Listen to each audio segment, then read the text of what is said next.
जय मां दुर्गा। बहुत समय पहले देवता और असुरों के बीच भीषण युद्ध हुआ। असुर लगातार प्रबल होते जा रहे थे और देवता उनकी शक्ति के आगे हार मानने लगे। तब सभी देवता भगवान विष्णु और महादेव के पास गए और कहा, हे प्रभु, हमें असुरों से बचाइए। तभी तीनों देवों, ब्रह्मा, विष्णु और महेश, ने अपनी अपनी शक्ति का तेज निकाला।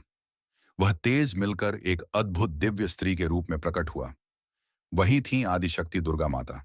मां दुर्गा ने असुरों का वध करने के लिए अलग अलग रूप धारण किए।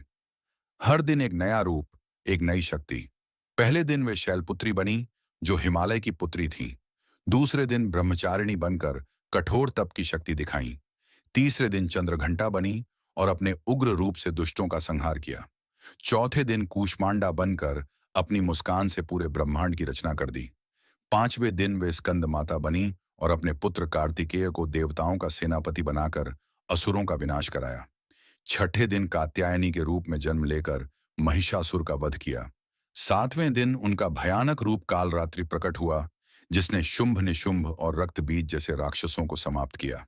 फिर आठवें दिन वे शांत और सुंदर रूप में महागौरी बनी, जो सबके पाप और दुख हर लेती हैं।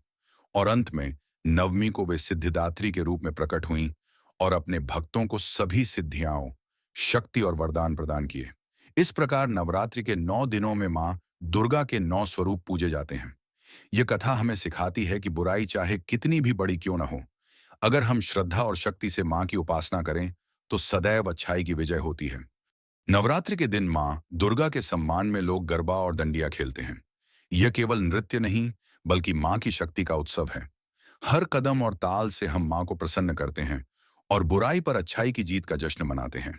खासकर गुजरात और महाराष्ट्र में यह परंपरा बेहद लोकप्रिय है। इस प्रकार नवरात्रि केवल 9 दिन का उत्सव नहीं, बल्कि शक्ति, भक्ति और अच्छाई की विजय का संदेश है। गरबा खेलकर हम अपने जीवन में सकारात्मक ऊर्जा और मां की कृपा प्राप्त करते हैं।